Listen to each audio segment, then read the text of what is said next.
ของบักใหญ่ยังสิว่าลุบเบิ่งเนี่ยบ่แม่นพี่น้องอันนั้นเถียงนาเราน่ะจมแป๊ดเฮาสิบ่ออกไปทางนั้นน่ะมันจับมือเดียวเฮาสิคุมเพื่อบ่แพ้เพราะว่ามันมีไหนาคันน้ำบกลงกันน่ะจะมีโอกาสได้เกี่ยวได้เก็บได้เกี่ยวคันน้ำบกซ่านี่ก็คือว่ายังเหลือแต่ดินแต่เคิบนั่นแหละในหัวบ่แม่นกัปตันเรือบ่ได้แม่นได้มันเป็นไปทำไมยูไปทำไมมาสบายดีพ่อแม่พี่น้องวันนี้เฮากระสิไปเลาะน้ำแกงอีกแล้วนี่นะไปกับกัปตันเรือเฮานะอย่าพาเอาท่ามึงดีกว่า ไปอู้ไปโอ้ยบ่ไปทางนะไหมท่อนะไหมไปดีๆได้ในหัวเอ้ยไปพายดีๆเอามาสิพายนี่โอ้เขาจนมาฮอดพี่เลยแนมเห็นจะแต่ป่าผือบอกว่ามาเลยเอามาหมานอยู่บ่น่ะโอ้ตะลุบตลอดบ่น่ะการประมงหาปูหาป่าของบักใหญ่ยังสิว่าลุบเบิ่งเนี่ยบ่แม่นพี่น้องใหญ่แต่คลองบ่เอาละ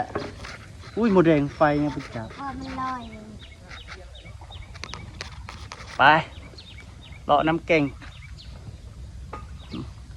มันสิถ่วมโรงเรียนเพิ่นนั่นน่ะโอ้มันเข้ามาเดินโรงเรียนแล้วนี่เด้ลักแดนค่ะจันนี่เด้มันเข้าเดินโรงเรียนเรียบร้อยแล้วอันเด้โอ้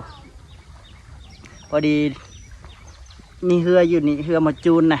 เขาก็เลยสิพาท่านผู้ชมมาเลาะน้ำแกงโอ้อันนั้นปลาหยางนะเดี๋ยวหยางเขาจะกัดจมแป๊ดเอาพายมือเดียวก็ได้มือหนึ่งเขาจับกล้องมือหนึ่งเอาพายเขาจะให้เด็กน้อยถือให้บ่ได้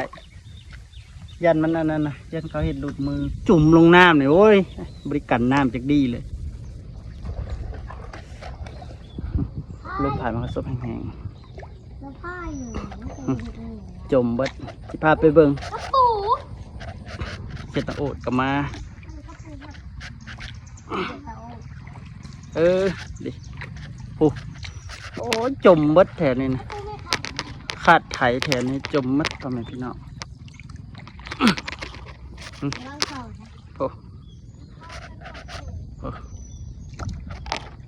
อันนี้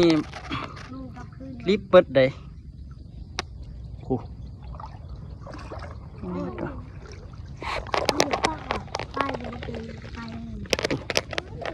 อันนั้นเถียงนาเราน่ะจมแป๊ดอันนั้นมันห่างเพื่องน่ะชิลิมฮอตโพนน่ะน้ำแกงอะไรนี่นะ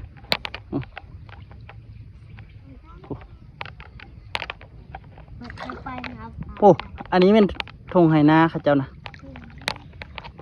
โอ้ที่ตะน้ำบ่ได้แถวนี้เบิ้งสิพายืน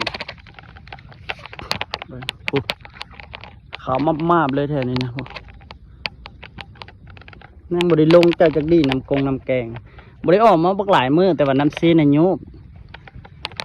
น้ำแกงอันนี้นะเป็นเดือนพุ่นนะ2 เดือนโอ้ยมันบ่เดือน12มันบอกมันจังแห้งนะ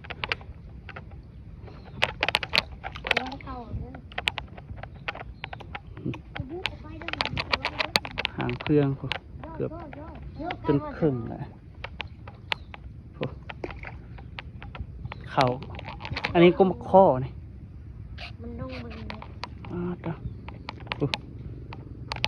แดดเพิ่งกำลังออกบรรยากาศเขาสิบ่ออกไปทางนั้นนะมันจับมือเดียวเขาสิคุมเพื่อบ่แพ้เพราะว่ามันมีไหนาคันน้ำบกลงกันน่ะจะมีโอกาสได้เกี่ยวได้เก็บได้เกี่ยวคันน้ำบกซ่านี่ก็คือว่ายังเหลือแต่ดินแต่เคิบแหละบ่วางเอาแหละคันน้ำได้จุ่มรุ่นนี้นะไปเดี๋ยวเขากลับซะก่อนโอ้แถวนี้น่ะน้ำบ่แหละผมคุยอันนั้นนะแถวคุยนั่นน่ะน้ำกลับก่อนไปกันพ่อแม่พี่น้องกลับก่อน อยู่ไม่ไหวอยู่ไม่ไหว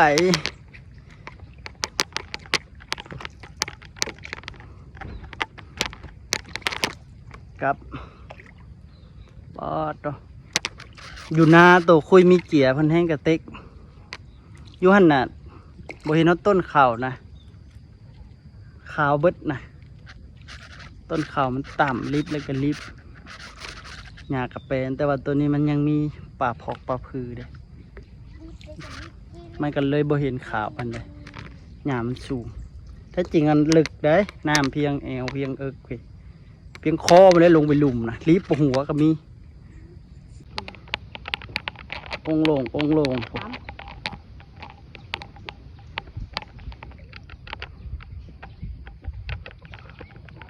ดิบเบิดน้ำเก่งยังบ่ยอมลงน้ำท่วมดินเพียงเลยน้ำท่วมดินเพียงของแท้เนี่ย